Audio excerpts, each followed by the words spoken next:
Hello, everyone, and welcome to Inside Israel. I'm Joel Chasnoff coming to you from Ra'anana, Israel, just outside of Tel Aviv, where it is about 3 o'clock in the morning. I know in the Eastern time zone of the US, it's 8 p.m., which is more convenient for you than for me, but I'm happy to be here. It's January 30th, 2024. And again, this is Inside Israel. Our last broadcast was only about 5 days ago, and I'd wondered if it even made sense to do one so soon after the previous. But as so often is the case with Israel, there's always news. There's always something new to talk about. And I think this week especially, it's been a very big past 5 days. So I'm glad that all of you can join us, both for the live session and those of you who are listening right now on Apple, Spotify, or wherever else. The title of today's episode is The Answer is Both. I mentioned this in the newsletter I sent out announcing the time and link of the program. The answer is both. And what I really want to do right now is first off share three stories about the dual reality that we have to live in here in Israel and how sometimes there really is no answer or the answer is both options. So much of what we're going through now is new territory for us. If you had told us on October 6th that this was the reality we would be living in, 4 months later, we would not have believed anyone who told us as such. And a lot of the answers we do have right now either don't make sense or both answers make sense. And we're going to explore some of those contradictions that are just very inherent to living in Israel, sometimes in general, but specifically during this time period. And the first story, the first area, topic I want to allude to actually relates to a question that one of our listeners asked last week. Last week, a friend of mine named Leslie, who's in California, asked about all of the fundraising that I and others are doing in Israel right now. And when I say fundraising, I don't just mean literally the funds and the money, but also the equipment that we're gathering. Specifically, my wife, Dorit, is gathering a lot of equipment for IDF soldiers. And I feel like I answered Leslie's question a little bit, but I really wanted to find out more in depth because this question kind of plagued me as well. And the question basically was, why do you and we need to help collect equipment and raise money for soldiers? Shouldn't the IDF provide soldiers with everything they need? And it's such a great question. And I address this as I'm looking at boxes of, I'm just going to tell you what I see right now, all the boxes in my living room, earplugs for soldiers so that when they're firing their machine guns, they don't blow out their ears, gun cleaning oil, long underwear, both tops and bottoms, socks, hand warming rags. We have some winter coats that were donated, very expensive Columbia brand winter coats that are going up to, it's called Alpinistim. This is the elite ski unit in the Hermon. I don't know if you know this, but one of the most elite units in the IDF is an infantry unit that also trains on skis, and they are based literally inside Hermon Mountain. I've been to the base inside that mountain. You would never know it from outside that there is a huge army complex inside. But why do we need to gather equipment for these soldiers? Shouldn't the IDF be providing all of the stuff that we are gathering? And by the way, Dorit, who really is spearheading this, and she's been in touch with some of you, and I encourage others of you to be in touch with her if you want to get involved. She's gotten requests for night vision goggles, for helmets, for flak jackets. I mean, you name it. If it's a piece of military equipment, she and others have gotten requests for it. Why is this? And I really do feel that the answer I gave you last week wasn't full enough. It wasn't necessarily incorrect, but I want to give you the fuller answer. So I researched a bit. And it turns out that there are a number of points to consider. First of all, well, I spoke to a very well-known journalist here in Israel. I don't want to reveal any names, but we'll call him he. And this journalist said, "Welcome to Israel." His idea being that in Israel, it's kind of a dysfunctional society in general. And as I wrote in my book, Israel 201, Israel is great at improvising, but not so much at planning ahead. And it's the opposite in America and other countries. Other countries are better at planning ahead, but not so much at improvising. Israel is really good at just improvising on the fly, meaning we didn't really plan ahead so well, or really at all, for this kind of attack. But when we needed to improvise in the moment and galvanize the citizenry, we are able to gather all of this equipment for our soldiers. But his answer was just, this is Israeli bureaucracy. It's just another example of how dysfunctional Israel tends to be. And the fact that we don't have enough equipment for our soldiers is just another example of it. It's something that we could have predicted because that's how things are in Israel. Things are never really planned as they should be. Another fact that I had never considered is the enlistment rate in the reserves. I spoke to an officer in the IDF, and what she told me, well, let's go back a second. If you remember, after October 7th, the IDF called up a certain number of soldiers for reserve duty. I believe it was just over 200,000 reservists. And we were all so proud of the fact that we had 150% enlistment, meaning that not only did those 200,000 show up, but another 100,000 came voluntarily. 150%. We all spoke about how wonderful this spoke about volunteerism in Israel and how dedicated Israelis are, that even those who weren't called showed up for reserve duty. But this officer told me, as wonderful as that is, there's a flip side to the story. And the story is that we had all these soldiers showing up for reserve duty who had not been called for reserve duty. We didn't feel we needed them, and we didn't have equipment ready for them. So, that was the first time I ever considered that angle, because I too have been so proud of the fact that of all the soldiers called up, another 50% showed up. But the flip side of that coin is that we just weren't ready for that many to appear and didn't have the equipment for them. Another very big factor, and we spoke to some other officials in the IDF about this, is what the word necessary really means. From the Army's point of view, and I got this from the Army itself, from the Army's point of view, every soldier in the IDF has the equipment that he or she needs to fight this war, whether they are in Gaza or on the northern border or on the border with Gaza, ready to go in. They have the equipment that the Israeli army feels they need to fight the war effectively. Now, then what happens is a lot of soldiers start saying, yeah, my helmet isn't good enough, or my flak jacket isn't the ceramic kind, or I don't have long underwear and I should. And the army would counter that your helmet is actually good enough for the job that you are assigned to do. Yes, there are other soldiers who have a better helmet, more recently manufactured. There are some helmets out there being used right now that were manufactured in 1979 and perhaps even earlier. But the Army would say that what you have is actually perfectly fine for what you need. So don't compare with what others have or what others are receiving. As for long underwear, there's a Army unit we've been speaking to on Har Dov. Har Dov is the northernmost point of Israeli territory. I can't even say that it's Israel because it's not technically area that Israeli civilians can live. Israel created a little buffer zone in certain parts of northern Israel, which are military bases only. And Har Dov, I have been there as well, is right on the Lebanese border. I mean, I've been on the fence and it's a mountain and you can spit and your spit would land in Lebanon. It's on the Lebanese border.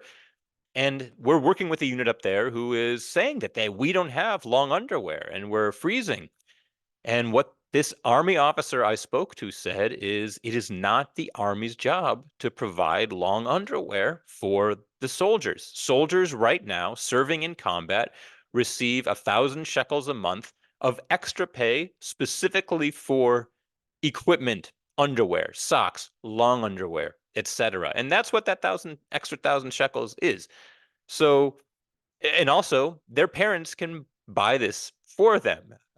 Israel is a Tzva Ha'am, a citizen army. It's where everyone serves, and children come home on the weekends to their parents when they get time off, and parents buy equipment for their kids. Now, true, not everybody maybe can afford the, let's say, 20, 30, $40 for long underwear. Most can, but not everyone can. But they do get this extra bit of pay when they're serving in combat for this kind of equipment. And so this officer said that is what it is supposed to go to. It is not the Army's job to buy more than the required one or two pair of long underwear. I remember when I was back in the Army, I was issued long underwear. It was used. Some of it was torn. It had been worn by God knows how many other soldiers before me. I did get one or two pair. It was raggedy.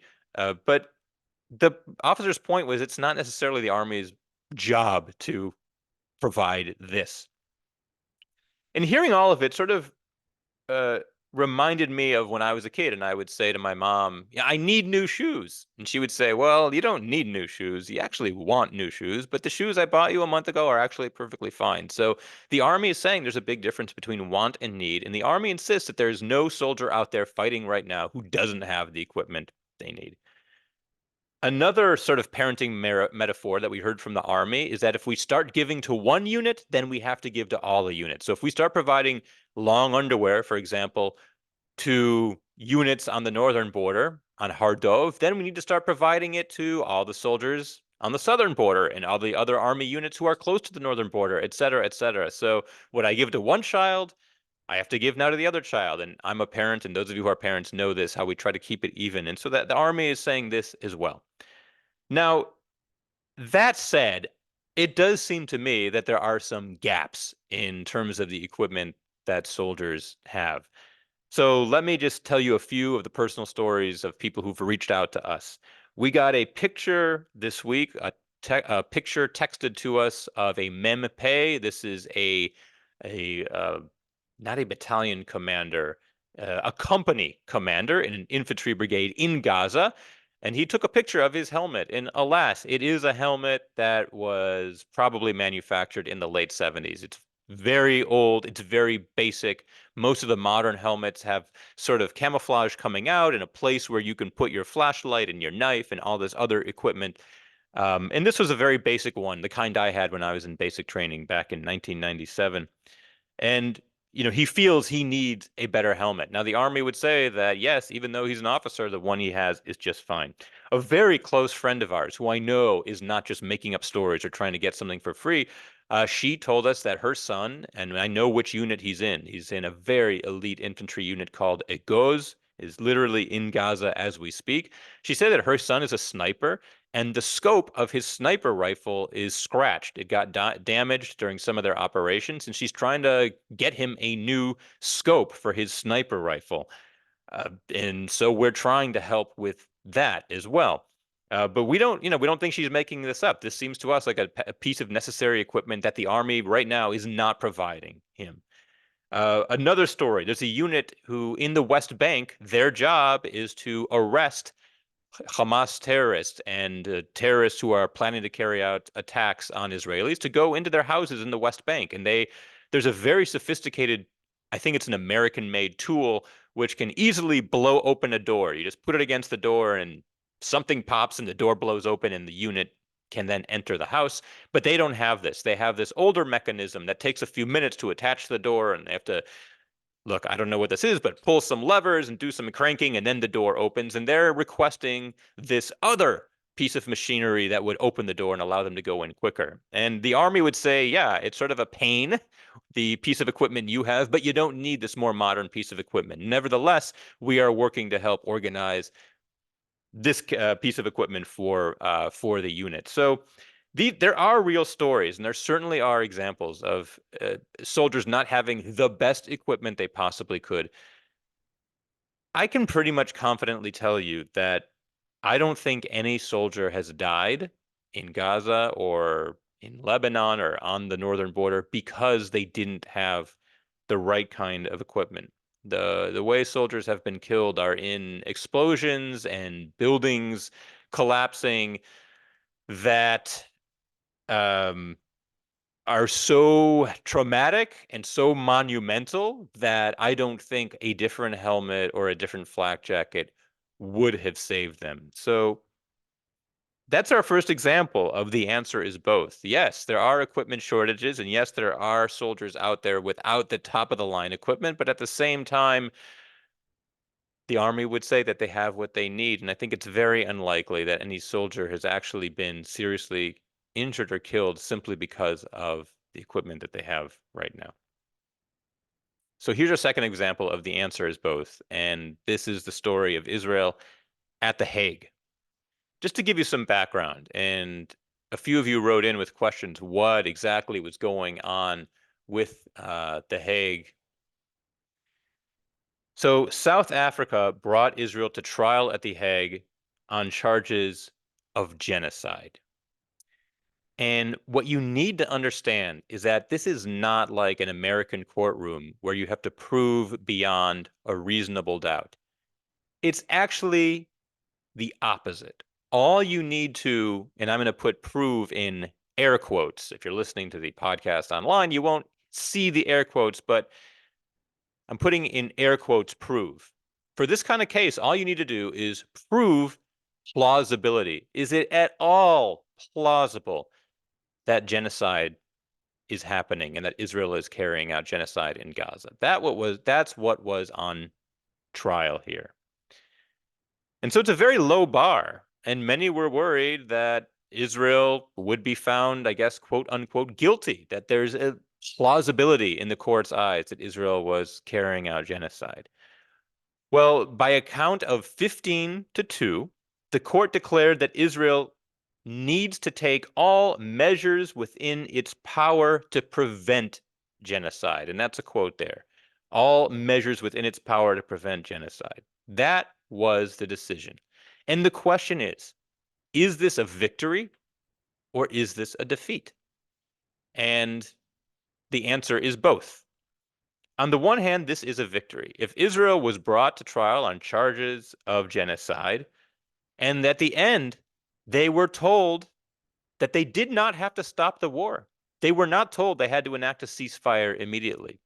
They were basically told by the court, you can keep on fighting.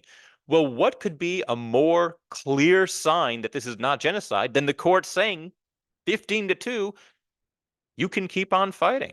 So on the one hand, this is a victory that Israel was not found even plausible in any way that they needed that they were committing genocide and needed to stop the war.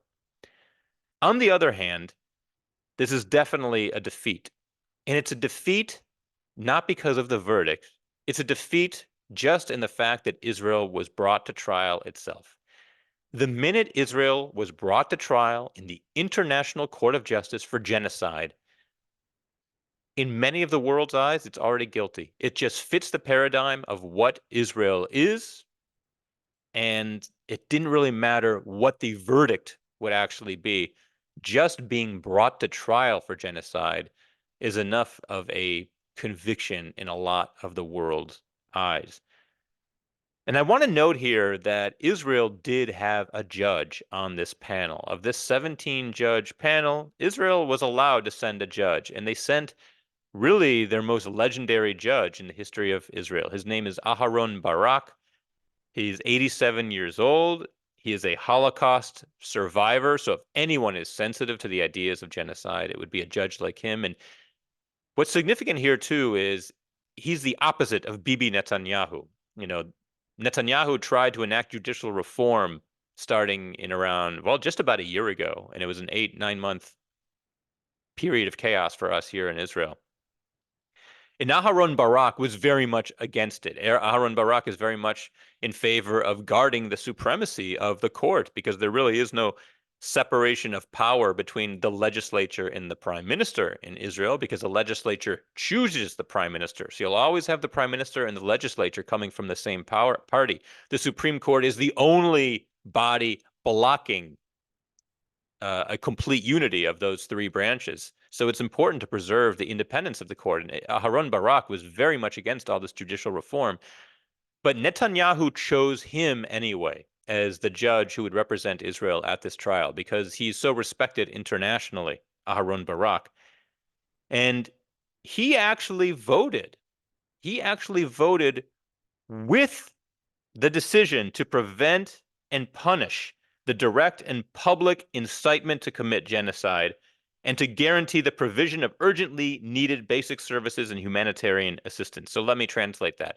Israel was not found guilty of genocide, and it was not told that it had to stop the war. However, the court did tell Israel it needed to do things. Number one, Israel needed to prevent and punish the incitement to commit genocide. And this means any leaders who are calling for genocide. And have been some Israeli leaders who very stupidly have been making remarks that could be perceived as genocidal. And Israel also is required to guarantee the provision of providing aid and basic services and humanitarian assistance. And Aharon Barak actually voted along with those two provisions. He feels that any leaders who are calling for genocide or implying genocide need to be stopped and punished, and that Israel does need to provide as much aid as possible into Gaza. But those were really the only two requirements put forth upon Israel. And if that's it, then in many ways, this really is a victory for Israel. But of course, like I said, simply being brought to trial itself is enough of a stain on Israel and fits the picture people have of Israel to be considered to consider this a defeat. Now, I think it is worth asking, why has Russia never been brought to trial for the war in the Ukraine? And the recent numbers are that 400,000 Ukrainians, and that's soldiers and civilians, have been killed or wounded in the Russia-Ukraine war. 400,000. And you might ask, why did I include soldiers and civilians? Well, when we hear the numbers out of Gaza, right now around 26,000 killed in Gaza, which is a huge number. Let's not ignore the enormity of 26,000 people dying. But when we hear that number is both civilians and Hamas. And that number comes from the, as we've all heard, Hamas-run health ministry. So when the Hamas-run health ministry gives us numbers, first of all, we can't completely trust them. But second of all, they include Hamas militants in that. And we've estimated to have killed about 8,000 Hamas militants. So a third of that number is Hamas. So when I talk about Ukrainians dead, I combine soldiers and civilians the same way that Hamas does. And we're looking at 400,000 versus 26,000. Why is Russia not brought to the International Court of Justice for charges of genocide? It's an open-ended question. I think you can answer that yourselves. I would say it's the Israel thing. There's a different standard for Israel. This is the same Israel who has been condemned 14 times by the United Nations in 2023, when the rest of the world has been condemned 8 times. There is a different standard, whether it's anti-Semitism or simply the idea of being against Israel for other reasons. Israel is brought to trial when other countries are not. And you could also ask why the United States was not brought to the International Court of Justice for the war against ISIS in Mosul in Iraq in 2017, when 40,000 civilians only, 40,000 civilians were killed. Why was that not genocide? I mean, these numbers are higher than what Israel so far has enacted upon Gazans. But again, there is a different standard for Israel. So that was our second case of the answer is both, where this is both a victory and a defeat for Israel at The Hague. This third story I want to bring up about the answer is both is, I don't even know if this got a lot of attention in the US, but it's somewhat of a big news story here in Israel. It's the story of a member of Knesset named Ofer Katif. And this is the story of the Knesset House Committee voting to impeach Ofer Katif, remove him from the Knesset. So what is the story here? Who is he? Well, first of all, Ofer Katif is Jewish. He's a Jewish member of Knesset. He's a member of the Hadash Ta'al party. This is an Arab party in the Knesset. So already, very interesting here. A Jewish member of Knesset who's aligned himself with an Arab party.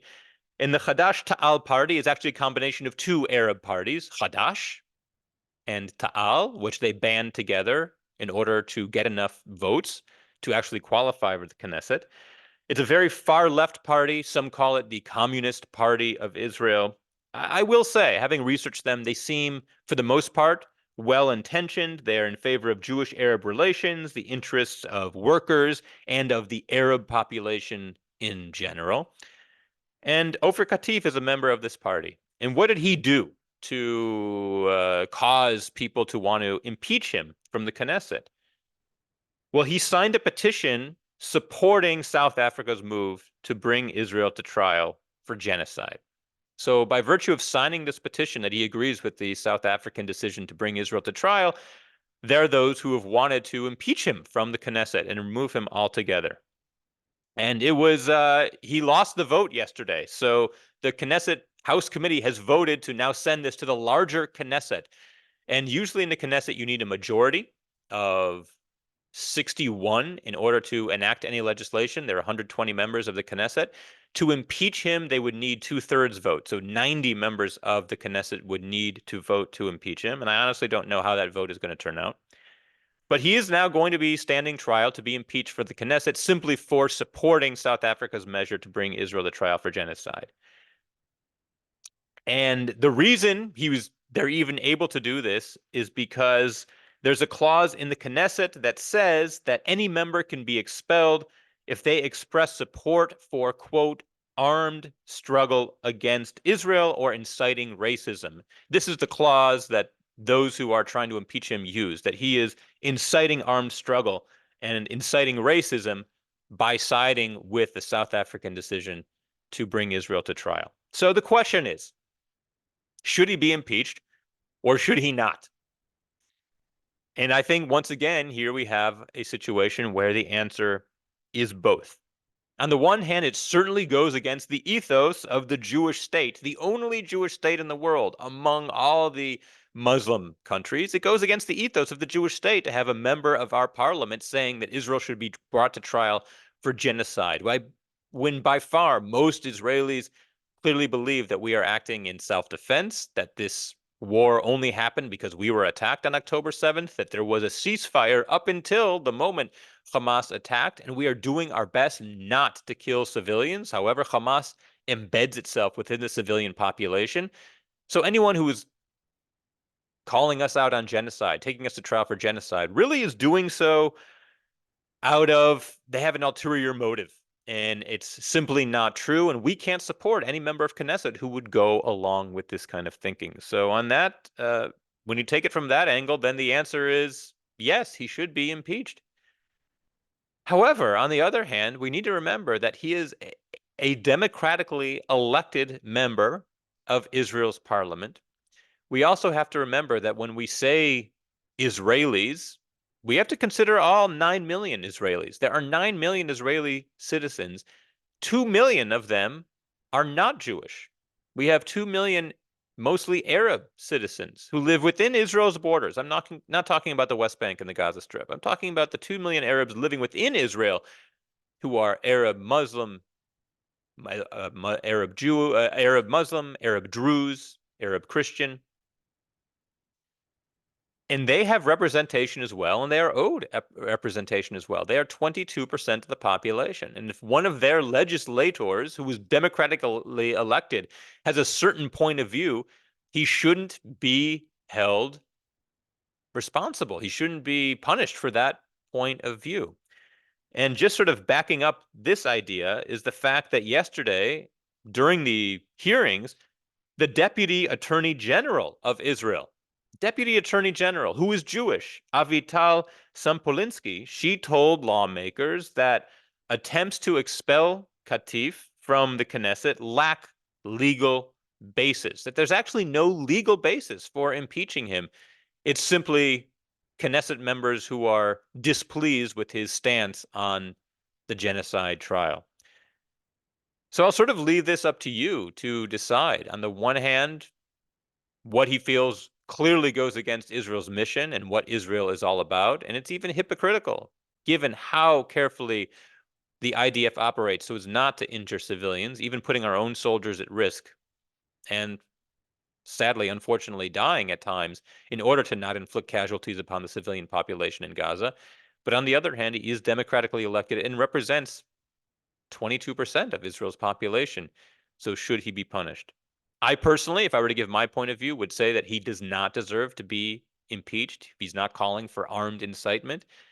He's simply expressing the views that many, and I'd say most, Arab Israelis have, that Israel is, to be blunt, being over aggressive in its actions in Gaza. I don't personally believe that, but a lot of the Arab population does, and we need to honor the fact that he's duly elected and democratically elected by them. So that's my point of view. But it's another case, I think, of the answer being both. In a moment, I'll go to your questions, which you sent in ahead of time, and some of them that you've asked here. But now I want to just go over a few other news items that really are worth discussing. So Israel submitted a new hostage release plan. They submitted a new plan for the release of all the hostages, but this plan was rejected both by Hamas and Islamic Jihad. I don't know how much we should take into account Islamic Jihad's opinion here. It's really Hamas for the most part that we have to deal with. But Israel did submit a new plan. And I want to give you the sort of broad strokes of what this plan would entail. It would call for a 45-day pause. So that's a month and a half. A 45-day pause in the fighting in exchange for 35 to 40 hostages released in the very first stage. So this would be a multi-stage deal where there'd be a pause in fighting, and at first 35 to 40 hostages would be released, specifically the elderly, the sick, and women. There's still a number of women being held, not soldiers who are women, but just women who are being held hostage. They were supposed to be let out in the last exchange, but Hamas broke that ceasefire, and we then ended the negotiations, as we, I believe, should have. But there are still women and elderly and sick in Gaza, and they would be the first ones released, these 35 to 40. There would also be massive amounts of aid let into Gaza, and about 100 to 250 Palestinian prisoners would be released for every hostage. So this is what Israel is putting forth on the table. And then this would be followed by more releases of other hostages in exchange for an extension of the truth and more aid being let in. The bottom line is, at the end of the day, all hostages would be released, and a large number, a massive number of Palestinian Arab prisoners in Israel would be released. And Hamas rejected this deal. The one condition Israel had was that the war would not end outright. This would not be a permanent ceasefire, that Israel could resume the war after this, however long period would be. 45 days pause at the beginning is only the first pause. There would be others as more hostages are released. And Hamas rejected this deal.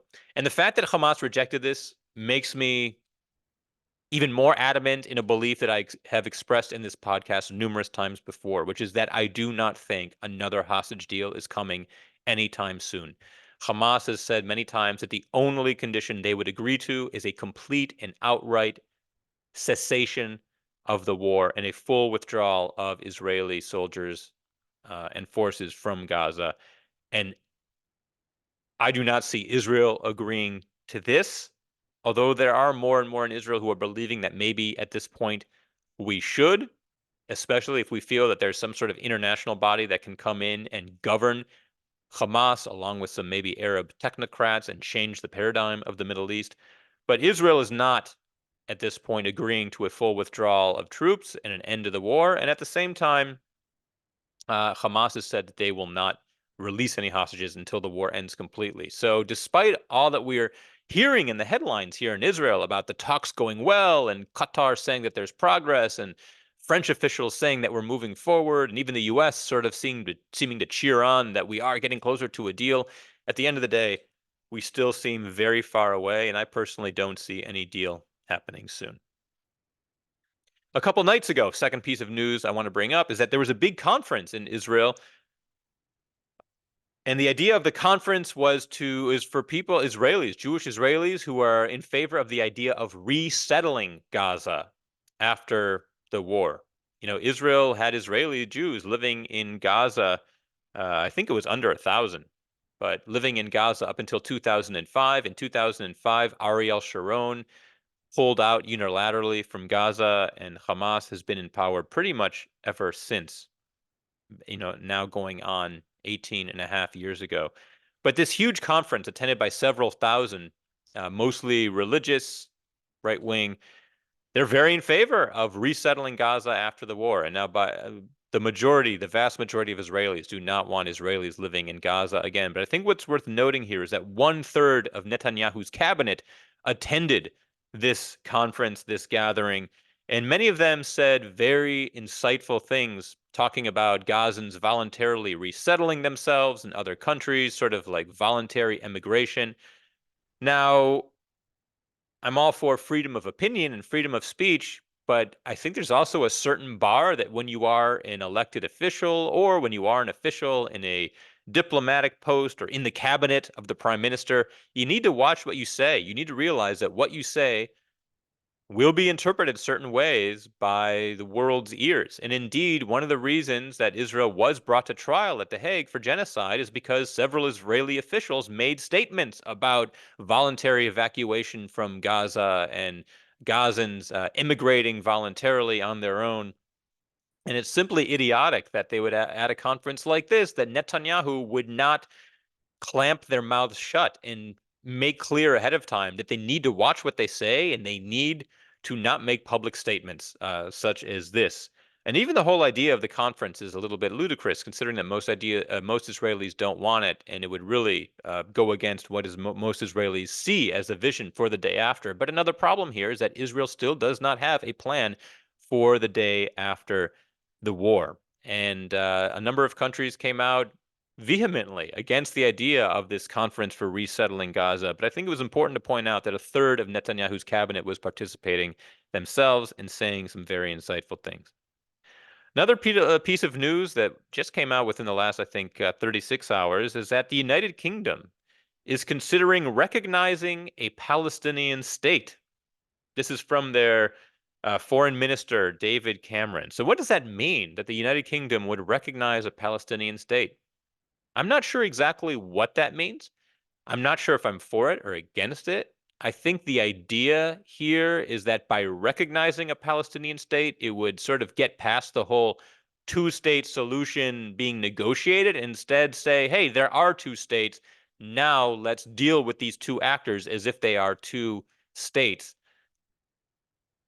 And on the one hand, you could see the benefits of this. It would put Israel in a corner and force them to deal with one of the problems they have not dealt with in a long time, which is all the settlers we have in the West Bank who are really preventing the idea of a Palestinian state there. And believe me, I've said this in other podcasts, and I'll make clear, I'm not in favor of a Palestinian state because I think it would be great to live next to them or that I feel they're harmless and that we live in peace. No, the reason I want a two-state solution is because we need separation. And most Israelis feel this way. We need to be separate from these our enemies. And the only way to really deal with them properly is to have separation from them with a clear border without Israelis, Jews living amongst them.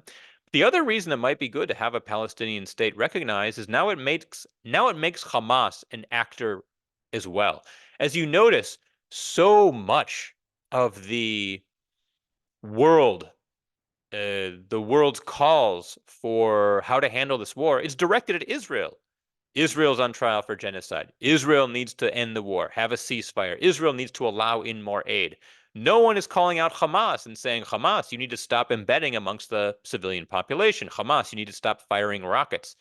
No one's bringing Hamas to trial for coming into Israel on October 7th and committing the atrocities that they did.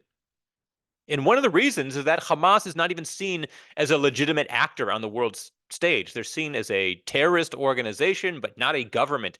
And if the UK and others were to recognize a Palestinian state, well, then it would make Hamas suddenly a government body and they could be held accountable as well. Now, would they respond to this accountability? Doubtful. But that would be one of the benefits. Now, what are the downsides? Well, as I've said before, the support for Hamas has risen 300% in the West Bank. And it's actually higher in the West Bank than it is in Gaza, and we need to be very wary of any government in the West Bank that would be pro-Hamas. We don't need another Hamas-run entity to our east. We already have one to our west. But there are points worth considering about simply getting past the whole two-state solution as a negotiation and simply saying, hey, there are two states. Now, how are we going to make this work? I feel like the settlers in the West Bank is a huge problem that Israel has been able to ignore for years because we've ignored the two-state solution negotiations. And we need to get those settlers out of the West Bank. I'm also going to make a little prediction here. I actually think that within the next 5 years, and this is a long way down the road, I think that within the next 5 years, it's very likely that there will be an assassination of an Israeli official, because I think at some point we might call for a pullout of settlers from the West Bank. And at that point, you could see a right-wing Israeli assassinating whoever in government is responsible for that. I'm just making a personal prediction.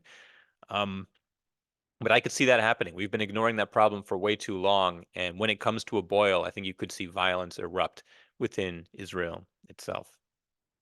And here, this might be the biggest piece of news items from the past week. And certainly one of the goals of the podcast is to show you what Israelis are talking about. And this is certainly something that Israelis are talking about right now.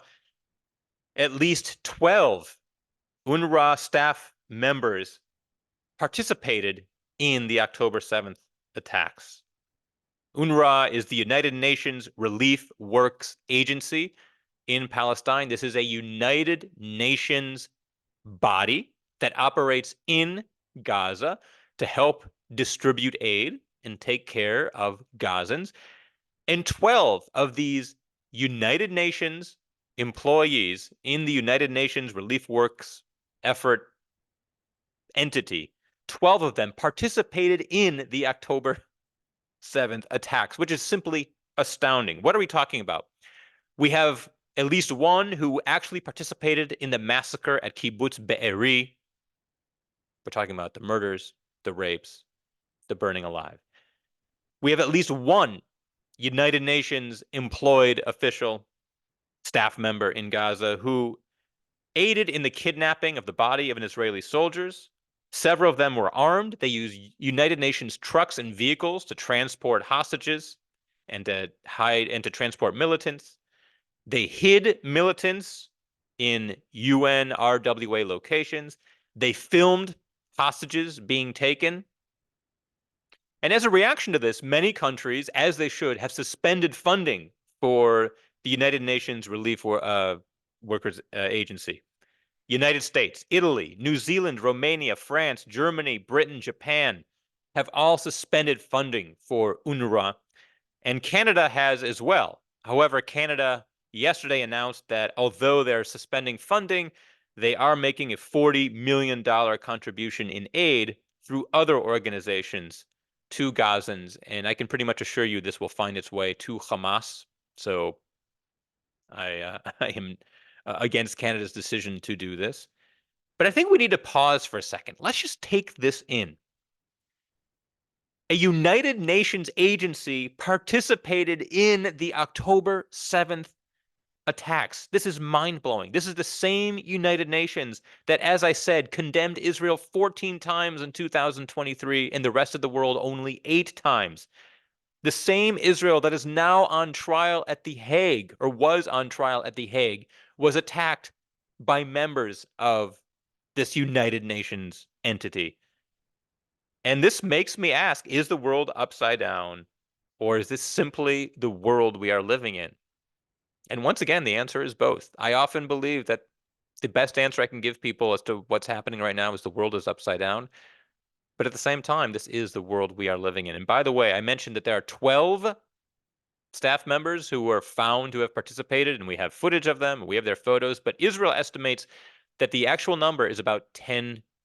Now, I don't have the exact number of total UNRWA workers in Gaza, but whatever it is, it's about 10% Israel's estimating were participating in the October 7th attacks. And sort of on that same note, many journalists employed by the AP and the New York Times embedded in Gaza were also suspected to have participated in October 7th, if in no other way than by showing up on time at the border to film it and to cover it, which means they knew ahead of time, which means that as journalists, they knew that Israel was about to be attacked savagely, but they did not report it. And the New York Times and the AP were hiring them and I think continue to pay some of them. So when you talk about who's participating in this, it's really quite shocking, especially in light of the fact that Israel is the one who was on trial. I now want to get to your questions. There are 3 questions that you wrote in, and I will get to those first. This question comes from a listener who didn't leave her name or his name, but here is the question. I know Israel is a somewhat macho country. I've heard the reports of women being sexually abused on October 7th and as hostages as well. Are they getting the help they need for their trauma? Is this trauma being addressed? And is this issue seen as an important issue and priority? Yes, sadly, by now it is well known that many of the victims on October 7th, both women and men, were sexually abused in horrific ways, some of the ways that the world doesn't even know about, and that hostages being held in Gaza, again, both women and men, have been and continue to be sexually abused. So the question is, are those who are back in Israel getting the help they need? And the answer is yes. From what I have read and heard, they are getting the help they need. Now, it's sort of under the radar. This is not an issue that we're talking about or hearing a lot about in Israel because it's very private and personal and traumatizing.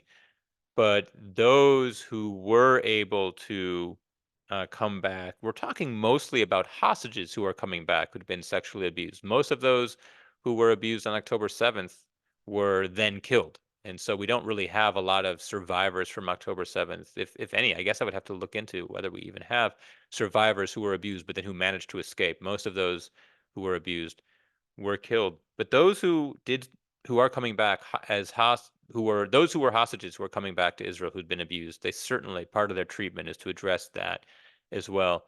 But it's very much under the radar and quiet. I think the bigger activism is to try to get the world to recognize that this type of sexual abuse happened. So many organizations, including women's organizations, have refused to even acknowledge that women and men were sexually abused on October 7th. And only recently did the United Nations even come out and say that this is something we need to take seriously.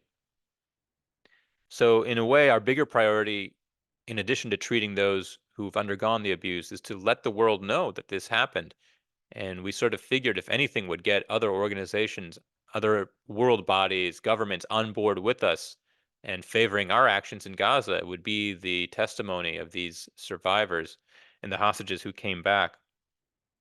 I don't know how much it's working. It doesn't seem like the world cares all that much. The UN has made some statements, but not very much at all. But to answer the question, yes, they are getting treatment here in Israel.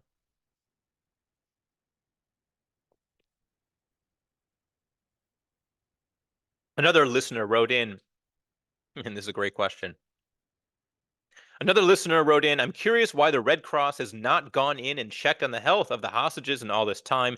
Is the Red Cross afraid of Hamas? I would understand if they are. Well, we had a deal where medication would be delivered from the Red Cross to Israeli hostages who are ill or simply require medication, who are being held hostage in Gaza. And from what I know, this medication never actually made it to the hostages. That was as of a few days ago. I could look into it and see if that has changed. But the Red Cross has been absolutely impotent. And I would say even beyond impotent, because impotent sort of makes it seem like they tried their best, but their efforts were squashed. And I would say it's even worse than that. The Red Cross hasn't put in much effort at all, I feel. Is it because they're scared of Hamas? Possibly. Certainly dealing with Hamas is not the same as dealing with a legitimate government. But at the same time, the Red Cross has a duty to negotiate for and on behalf of all hostages and all in trouble anywhere. And they've made very, very little effort. In Israel, they're called Uber LaChatufim, which means Uber drivers for hostages, because the only time we've ever seen the Red Cross is when we had hostages released from Gaza and they were in Red Cross vehicles that were driven from one checkpoint to another and then back into Israel. But that's all we've seen the Red Cross do so far. Why has the Red Cross not gone in and checked on the health of hostages? Part of it is Hamas, dealing with Hamas, but part of it is they simply have not made much of an effort to do so, and it doesn't seem like a priority. I guarantee you, if we had 140 French citizens or American citizens being held as hostages, they would be very involved. Someone just wrote in that the International Red Cross has a long history of anti-Semitism. You know, I see their commercials on TV, for the Red Cross, donate to the Red Cross. I think I saw them during some of these NFL playoff games that I was watching back when I was in the US. And 10 years ago, when there were hurricanes or earthquakes, I would make a small donation to the International Red Cross because it seemed like they were the ones on the ground who were doing good work. And all I can say is never again will that be happening. And I think that's true for many of us as well. Any reputation they had has simply been crushed in my eyes, and they have done really absolutely nothing uh, on behalf of the Israelis who are being held in Gaza right now. Our final question, Shelley wrote in, what's happening to all the teen tours that are typically planned for the summer? She writes, I went to Israel for the first time when I was 16 and a half on a US-wide trip. I can't imagine the negative impact if these kids don't get to Israel as teens. And that's a great question. Um, I happened to be talking to some of the organizers of these teen trips yesterday. And here are the numbers that I got. In a typical summer, 5,000 American teenagers come to Israel on part of these summer programs, whether it's Ramah or NIFTY, which is the Reform Movement's trip, NCSY, uh, USY, BBYO, etc. Usually it's 5,000 American teens in a summer, and that's probably North Americans as well. So let's say 5,000 North American teens. Right now, they're looking at 500. So 90% drop off from what it normally is. And a lot of this isn't necessarily due to the war happening right now in Israel. A lot of it is due to the uncertainty surrounding the war. A lot of parents don't want to sign up their children for a program. This is what I'm hearing, that a lot of parents don't want to sign up their children for a program which might not happen. And I do have to poke a little bit of fun here at the American mentality. You ask Israeli parents what their kids are doing in the summer. I guarantee you on May 28th, they have no idea what their kids are doing in the summer. It's just not really on our minds. We sign up our kids for summer camp, maybe the first day of camp or the day before, and there's no health forms. It's very, I talked before about improvising. That's the Israeli way. We improvise. And when summer comes up, we improvise and find a way to get our kids to camp. And usually it's a day camp, not the whole elaborate sleepaway camp. So whereas Israeli parents don't really know what their kids are doing in the summer until summer arrives, Israel is very much into the idea. Sorry, the United States, American parents are very into the idea of having a plan for their kids in the summer. And even though it's only now January and we're months away, 5 months away, 4 months away, more, they want to know with certainty what their kids are doing. And because they can't know, they're not signing their kids up. But right now, we're looking at 500 kids being signed up for summer trips. And that's compared to normally 5,000. So the question is, what are these kids going to do instead? Well, a lot of them just aren't going to do anything Jewish. They're going to get a job or an internship. Some of them are going on US trips, like instead of going to Israel, their program will take place in Colorado or near the Grand Canyon. So they'll still have a Jewish experience, but it won't be in Israel itself. Obviously, this doesn't even come close to what a true Israel trip should be. But that's what we're looking at right now, is only 10% of those who normally would come to Israel this summer.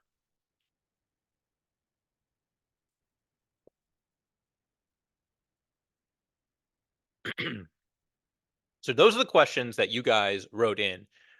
Wow, I see a lot going on in the chat. A lot of information being sent in. So you can check that out. I'll leave the chat open for a couple of minutes. Someone noted that Birthright has recently opened their applications. Yeah, Birthright is up and running again. Again, we'll have to see how many actually participate when there's a war happening, but Birthright is open. Beth wrote in that in terms of UNRWA, United Nations Relief Works Agency, how many employees in Gaza? Beth wrote in 13,000. I'm not verifying this right now. Let's assume it's true, but if that is true and Israel is correct that 10% of them participated in the October 7th attacks, that would mean that 1,300. And let me tell you, that does not sound like an obscene number. Given what we've seen of footage from October 7th and intelligence, it makes perfect sense that well over 1,000 UNRWA employees participated as well. I mean, look, Israeli hostages have been held in hospitals Hamas uses hospitals and schools as their hideouts and base of operations. There's really not that much of it. Like in Israel, you know who a soldier is and who a soldier isn't. But when it comes to Hamas, there's not so much of a distinction. They wear civilian clothes, and they're you can't really verify who is Hamas and who isn't. So many are, including children who go to Hamas summer camps during the summer, talking about summer camps. So it doesn't surprise me at all to hear that over 1,000 UN RWA workers would have been involved in October 7th. Where in the West Bank are, someone asked, where in the West Bank are the settlers that I mentioned? Well, a lot of times we're talking about startup little settlements in the West Bank. Sort of, we call them the hilltop youth or hilltop settlers. They'll simply go to a hilltop and plant a little flag and declare that it's a settlement. And a lot of these are illegal. Most of these are illegal, but Israel has taken very little action against the settlers.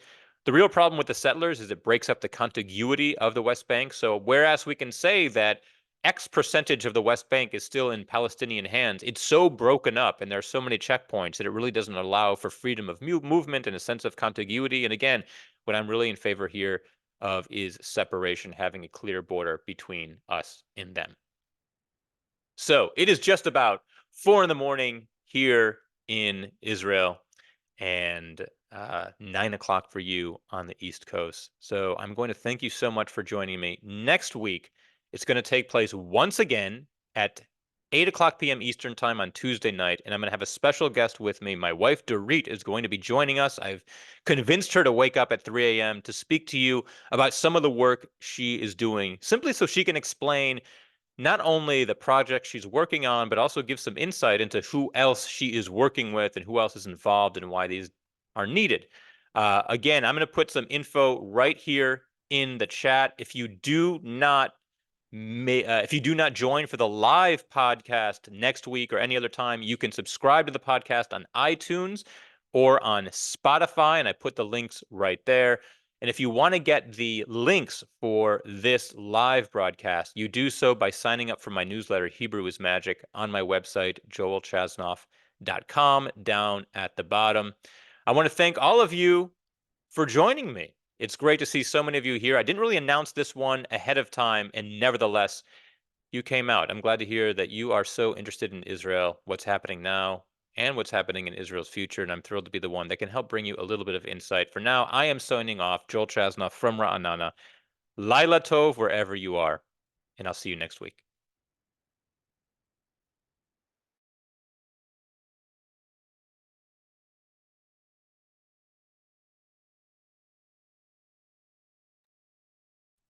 The chat will remain open for another 2 minutes if you want to hang out.